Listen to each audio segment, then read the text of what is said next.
Welcome to this episode of the Newfoundland Hobbyist. Last year, I began a major project. My dad and I set out on an adventure across the province of Newfoundland to hunt down a 1976 GMC motorhome. And that trip itself was great, but the vehicle we found was even better. A 1976 GMC motorhome that had been abandoned or at least parked, stored for the better part of 10 to 12 years.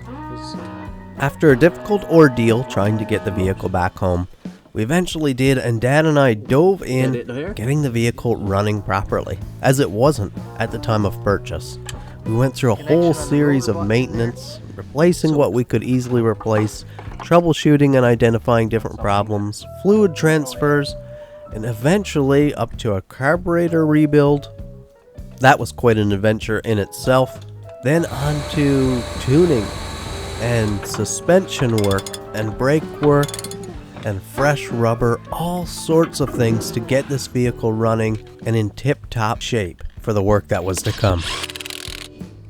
The next stage of our motorhome project was a little more aggressive, and that involved taking off the entire camper house of this 1976 GMC.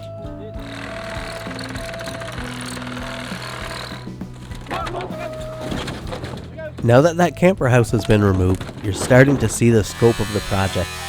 A flatbed work truck, a hauler. And we have an open cab, so we went ahead from there and had to completely fabricate, replace some body panels, and basically build a cab, or at least fill in all the voids that were left for us.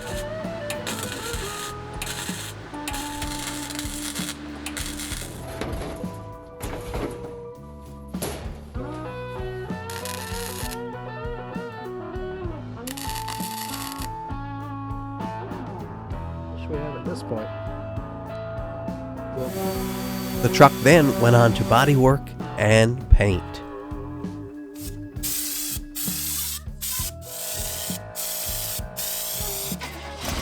Now with this cab closed in and looking pretty, the truck running well, it's time to get to work on a structure that can help us haul something on the back of this vehicle. So we got to work building a deck for this thing. All steel, all custom cut and designed, something that I'm very proud of.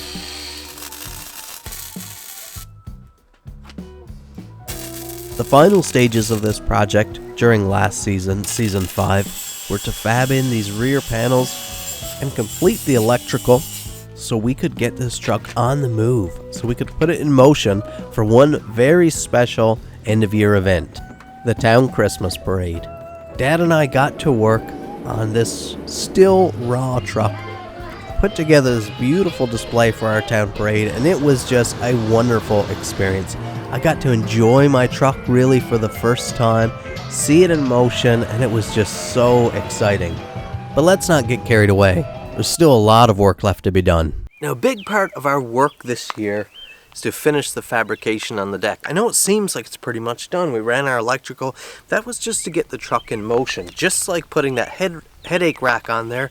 Tacking in those corner plates was just to get the truck in motion so we could use it, we could run in the parade, and it was somewhat useful. We've used it for a few projects, but there's still quite a bit of fab work, and I've already started doing a couple things. Let me show you what I've been working on.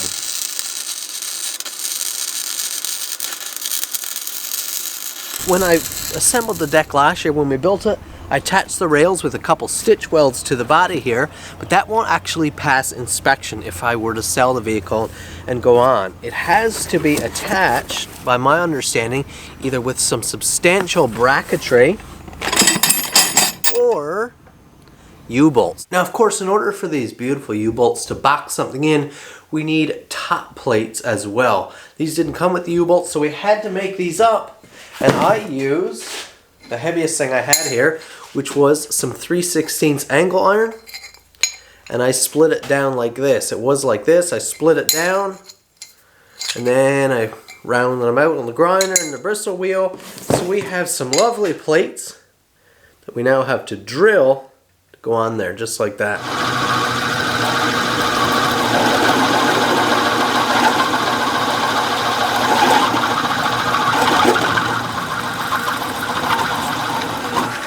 how beautiful is that cut?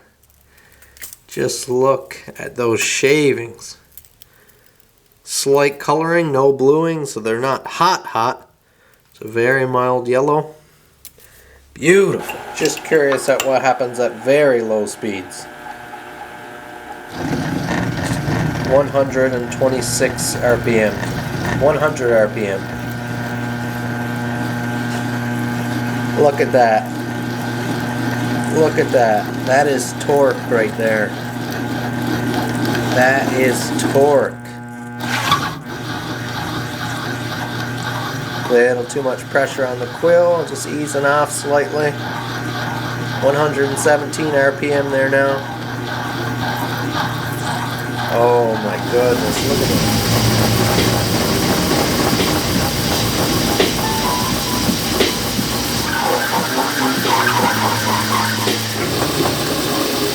There we go, time to go to work. Look at that.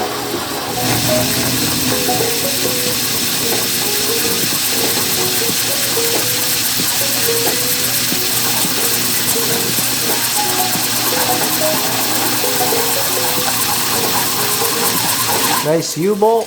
I've assembled each one just to make sure. I've overbored those holes because these are probably going to want to be, we're going to be working them out around and in around to get them around everything. So I wanted a little bit of slack. I didn't want it exact and then have to work like a dog to get them through. So that'll be beautiful. Nice big washers on there, so it's no big deal. But isn't that nice?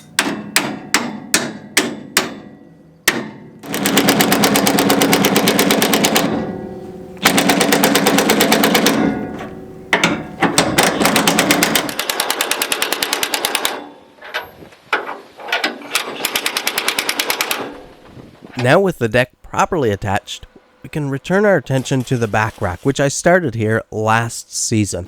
I completely built a back rack from scratch, a headache rack some people might call it.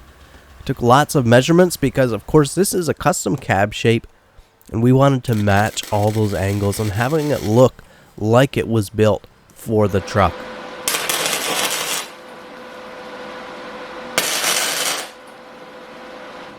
A headache rack of this size carries a fair amount of steel, so Dad came up to help me lift it into place.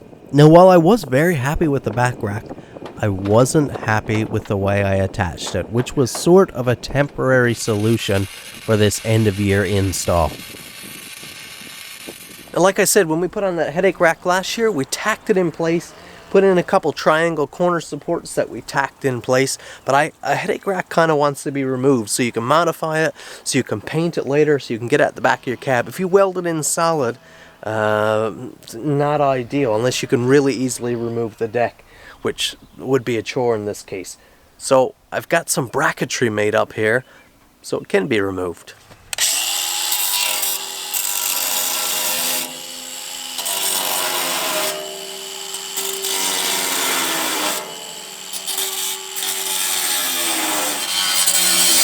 We'll start by removing those corner brackets that I tacked in place last year, and thankfully I just tacked them.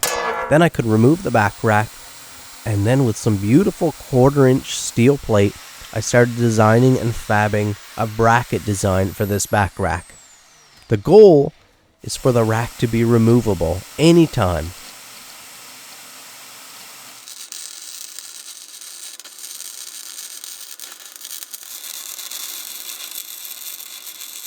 You can see here I did some nice heavy 1/4-inch plate. And then we have a 1/4-inch plate mounted on the rail, and that bolts in. We're also bolted right to the deck right here with 4 bolts. Same thing over there. This thing is now removable, bolted in place. King Canada has been bringing quality machinery, tools, and equipment to the North American market for over 38 years. They offer innovative products for all applications, for the industrial and commercial setting, as well as the homeowner and hobbyist. King Canada is a sponsor of the Newfoundland Hobbyist.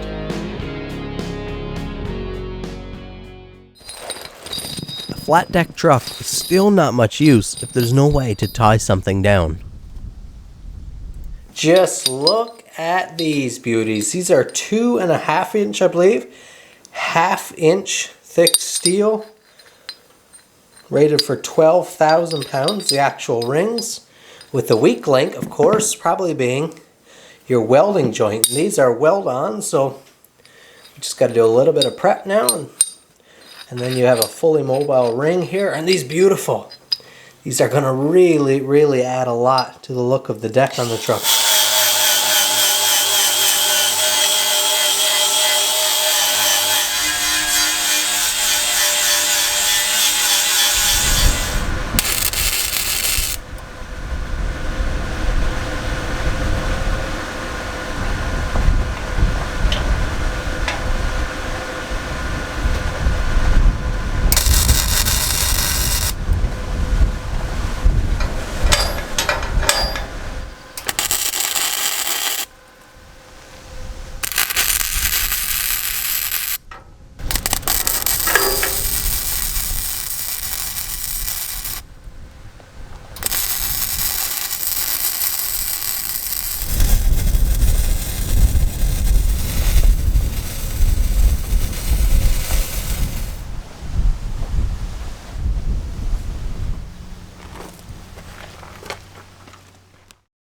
You see, when I put on that back skirt, it's looking a little empty here, so I went and did kind of a geometric panel here. So we've got like an angle mixed with a triangle. It's really cool shape, and just helped like bulk up the back a little bit. Just tacked there now. We'll full corner weld it when we get a chance with good weather. Probably next year. Grind it all out. Full seam weld it. Well, next year has come, and it's time to properly weld in those corner panels. I want to TIG weld these panels. I think it'll be the best solution, and it's a lovely chance to practice my TIG. So I have to get in my dad's workshop, get the truck inside so I can do this. I want to point out how versatile this Lincoln Electric multi-process welder is right now. Just such a versatile machine. Allows me to MIG weld, stick weld. We ran flux core when we were running it outside. Now I'm using it to do fine TIG work.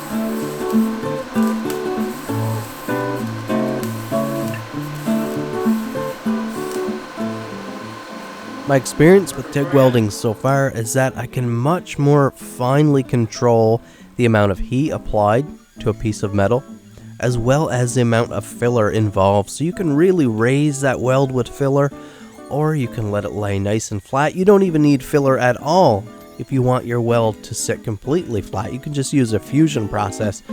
So there are just so many options for control with TIG welding.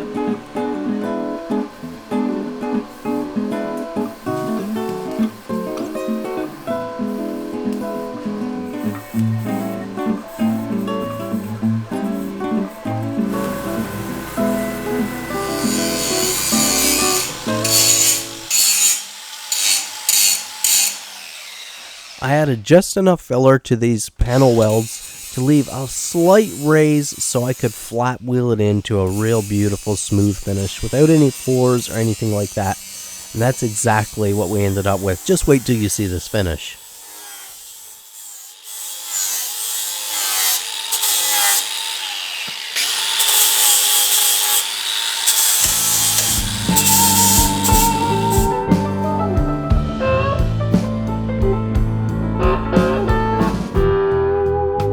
Now I recently put together this beautiful, nice hefty TIG cart here with my Lincoln welder, and I've decked it out with all my accessories on the bottom, in the shelves there, a full bottle of argon here. So I called Dad because I'm not able to muscle this into the truck myself. Now Dad came up, and even with both of us on it, with the height of the truck and the awkwardness of it, and the heaviness of it, because it's quite heavy, we just weren't able to get that welding cart in the truck, and I had to take it all apart and unmount the bottle that I had just mounted on there. It was just a bit of a hassle. And so it was then that morning while I was doing a bit of fab up in Dad's shop, we were saying, you know what would be really handy if you had some type of a lift system, some way to just help lift things like that in the truck. Not pick up cars and load on the deck, not that kind of power, but you know, so you're not tearing yourself up. To pick a generator aboard, or to pick up a transmission if you had it aboard, or something like that. Let's have a look here. A company called Rugsail had just the option, and I am tickled with what we're unboxing here. All steel construction, adjustable, able to store away, and we're going to get this mounted on the truck. This is just a beautiful addition to our project here. That even without it mounted, I can show you guys what it's looking like. Look at that. You notice an adjustable extension. How cool. Now, assuming you've done all your proper mounting back here and everything is firmly affixed at the base, that is quite a reach. Now, of course, anytime you're operating from a fulcrum like that, you have the least amount of leverage the further you move away from the fulcrum point. So, this is going to be your weakest part. You can hope to, it's rated for 220 pounds on this setting, pulling through this wheel on the end. And I can hardly imagine that, because that is such a long reach. But like I said, that's not where I intend to keep it. I'll be keeping it in where we have our greatest strength. I am just so excited to get this on the truck. I've been going over it here. I installed the spin lock. I just lightly mounted, just hand tightened the winch there and ran it through so I could see it. You see I have it set on a higher setting there now. We get a little more lift.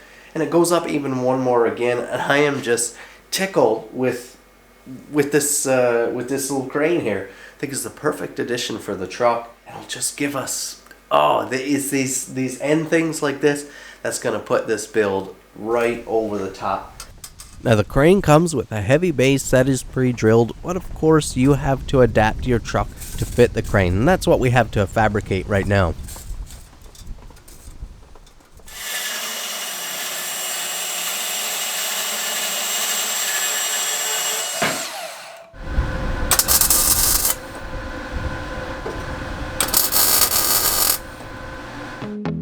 From brutal offshore drilling platforms all the way to the homeowner and hobbyist, Lincoln Electric's 125 years of experience provides the quality you need to get the job done right. The Newfoundland Hobbyist is sponsored by Lincoln Electric.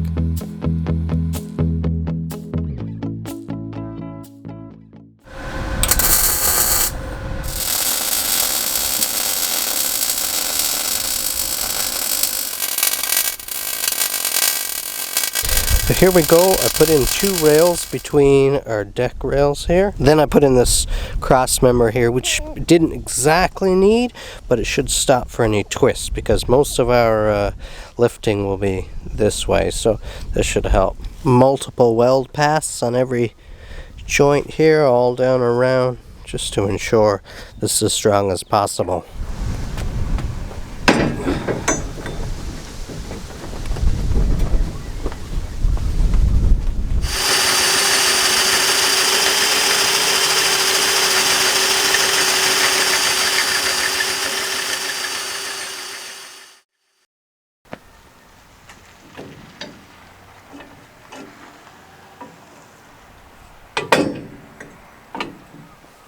There we have storage position, probably in like this or this way, depending on how this runs into the bike here. Nice long swing out, and we swing. I'm sure a lot of you are watching this footage right here of this crane and you're imagining the possibilities, how handy it would be to have something like this that's adjustable, that can store in a down position, whether you're lifting logs or a transmission or an engine block or whatever it might be. So many options, and I'm just thrilled with this install. One of the better pieces of welding advice I've gotten since I began welding, it might seem trivial to many, but it is to practice constantly, especially when you are learning. Practice can get expensive, especially here in a home shop like I run, so I keep all of the scrap bits of steel and end cuts off of all the projects I can, so that even on days when I don't have a project to make, I don't have something that I'm working on to build, I can still clamp a few scrap pieces in, and I can practice running those dabs with the TIG, or a few heavy scraps that I can practice my MIG welding, things like that. Just practice often. Sometimes when I'm working on a project that doesn't need to be made out of steel, I will make it out of steel just because I want another opportunity to be able to weld, to practice my craft. I think a lot of people don't apply this principle, especially those just getting into welding, home hobby users and people like that. I see them just pick up their welder when they have a project to do, and that's not enough when you're learning unless you have projects to do every day, and that project ends up suffering because your skills aren't up to par. Century Welding is an online Canadian outlet for premier welding and cutting machines, equipment, and related accessories and replacement parts. Shop for your welding machines and accessories, consumables, and even your safety apparel. The Newfoundland Hobbyist is sponsored by Century Welding.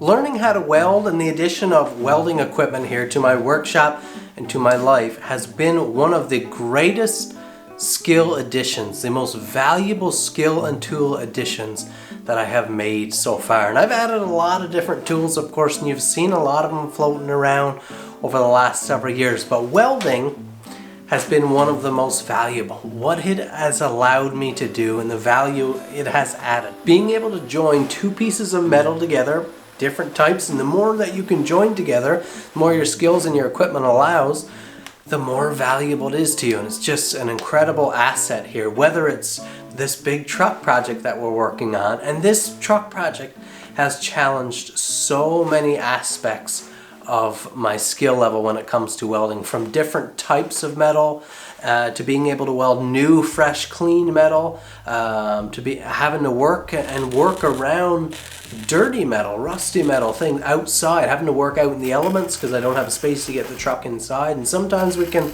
weld in here where everything is pretty and we can get everything spotless.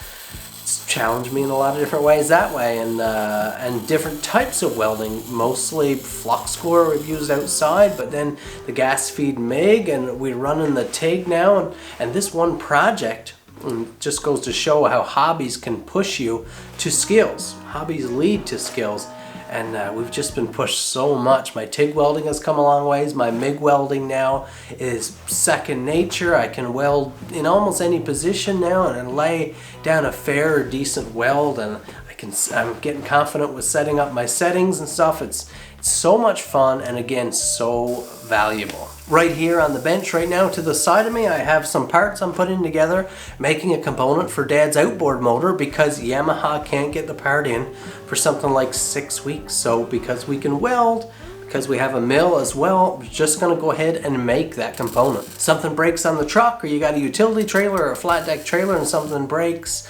out here where we are, you can't just run to your local machine shop or your local welding and steel shop. It doesn't exist. It's hours away. So either you find a buddy or a friend or someone down the road that might have time to fix it up for you, or the ideal solution, of course, is that you can handle it yourself. If you're getting into welding, make sure you get your appropriate safety gear. A mask is obvious for starters, mask and gloves. And then a jacket. I was welding for a long time before I got like a flame retardant or slag retardant jacket like that with the leather sleeves there. And it just makes you so much more comfortable. You can weld overhead, and you can weld however you want, and things are flicking out, and it's not burning up your clothes, and you're not having little wounds all over your skin and stuff. Would highly recommend. Those are my recommendations, but ultimately I just recommend you get into welding if you can, if you can afford it, if you think you could have use for it in your life, and I think most people, especially out in rural areas like this, you could find a use for it. Welding is such a valuable skill to learn, and a whole hobby and culture in itself. Thanks so much for watching this episode of the Newfoundland Hobbyist. You want to come back because we're going to be diving into a lot more of this truck project, and we're going to be finishing it real soon. I'm so excited for you to see it, so thank you for your time. I want to give a big shout out to my sponsors. If you have need of any of their products, I recommend you choose them over their competitors because they support me, so I really appreciate it. As always, thanks for watching. Make sure you tune in next week to the Newfoundland Hobbyist.